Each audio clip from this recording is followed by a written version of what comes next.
ఆ ఊరిలో అంతా గుడ్డివాళ్లే. ఇక్కడ అంతా అంటే మనుషులే కాదు, కుక్కలు పక్షులు కూడా. మరి అక్కడ వాళ్ళు ఎలా నివసిస్తున్నారంటే అదే మిస్టరీ. మెక్సికోలోని ఆ కొండ ప్రాంతం టిల్టిపే. ఇక్కడ రెడ్ ఇండియన్స్ ఉంటారు. వీరి గ్రామం పేరు పురా. కొండ మీద ఉన్న ఈ గ్రామం దట్టమైన అడవిలో ఉంటుంది. వీరికి ప్రపంచంతో సంబంధమే లేదు. చాలా అరుదుగా కొంతమంది వారి దూరపు బంధువులు 40-50 కిలోమీటర్లు నడిచి అడవిలోని వేరే ప్రాంతం నుంచి వచ్చి వారికి బట్టలు చెప్పులు ఇచ్చి వెళ్తారు. వారి నుంచి అరుదుగా దొరికే చెట్ల నుంచి తయారు చేసిన మత్తు పదార్థాన్ని తీసుకెళ్తారు. మొత్తం 70 గుడిసెలున్న ఈ గ్రామంలో 300 మంది జీవిస్తున్నారు. వీరిలో 90% మందికి ఏమీ కనిపించదు. 10% మందికి మాత్రం కాస్త మసకగా కనిపిస్తూ ఉంటుంది. వీరి పిల్లలు కూడా అందులుగానే పడతారు. అయితే కాస్త కనిపించే వారికి చీకటి పడితే మాత్రం ఆ మాత్రం కూడా కనిపించదు. అయినా తమ వారి కోసమే జీవితాలను త్యాగం చేస్తూ ఉంటారు ఇక్కడి వారు. చీకటి పడ్డా సరే వీరి గ్రామంలో వెలుగు అనేదే ఉండదు. దీపం కూడా పెట్టుకోరు. వీరికి దీపాలే ఉండవు. అడవిలో తయారయ్యే ఒక రకమైన కర్రతో ఎక్కువసేపు వెలిగేలా చూసుకుంటారు. వీరి గుడిసెలన్నీ చిన్నగా ఉంటాయి. ఒక్కో గుడిసెలో 6 నుంచి 10 మంది పడుకుంటారు. తమ గ్రామంలోనే వయసుకు రాగానే సొంత ఇంట్లోని వారిని కాకుండా వేరే అమ్మాయి అబ్బాయితో పెళ్లిళ్లు చేసుకుంటారు. అంటే సొంత తల్లిదండ్రుల పిల్లలు తప్ప ఎవరినైనా పెళ్లి చేసుకోవచ్చు అన్నమాట.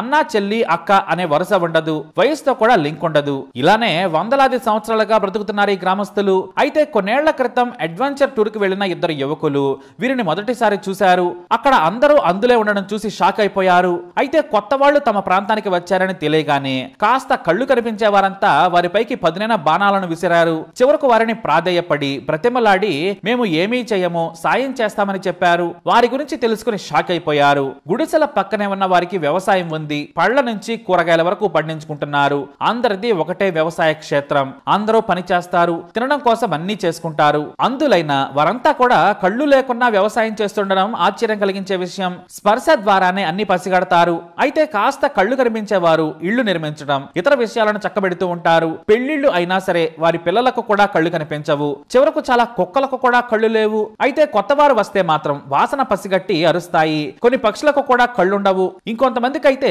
కనుగుడ్లే లేవు.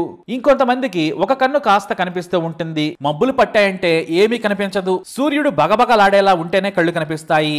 వీరి గురించి ఓ జర్నలిస్టు పత్రికల్లో రాయడంతో ఈ వార్త దేశవ్యాప్తంగా సంచలనం సృష్టించింది. ఆ జర్నలిస్టు ద్వారా ప్రభుత్వ అధికారులు ఆ గ్రామానికి వచ్చి పరీక్షించారు. కంటి వైద్యం చేస్తామన్నా వాళ్ళు నిరాకరించారు. కనీసం మాట్లాడేందుకు కూడా వాళ్ళు ఇష్టపడలేదు. పక్క గ్రామాల వారికి వీరి భాష జపోటి అర్థమవుతోంది. వారి సాయంతో అధికారులు ఈ గ్రామానికి వచ్చారు. కానీ ఎవరూ సహకరించలేదు. కొత్త వాళ్ళు వస్తే తట్టుకోలేరు గ్రామస్తులు. ప్రభుత్వ అధికారులు వెళ్లిపోయే వరకు నానా రచ్చ చేశారు. దీంతో వారు వదిలేసి అలా వెళ్లిపోయారు. అయితే ఇలా ఒకేసారి పుట్టుకతో కళ్ళు లేకుండా పుట్టడంపై కూడా సైంటిస్టులు పరిశోధన చేశారు. వందల ఏళ్లుగా వీరంతా ఒకే కుటుంబం నుంచి వృద్ధి చెందారు. అది కూడా కళ్ళు లేని వారి సంతానం నుంచే ఈ గ్రామం మొత్తం వృద్ధి చెందింది. తమలోని వారినే వీరు పెళ్లి చేసుకుంటూ ఉండడంతో వారికి జన్యుపరమైన ఈ జబ్బు కంటిన్యూ అవుతూ వచ్చింది. వీరికి కళ్ళు రావాలంటే మాత్రం బయట వారిని వివాహం చేసుకోవాలని సూచిస్తున్నారు సైంటిస్టులు. కానీ వాళ్ళు ఒప్పుకోవడం లేదు.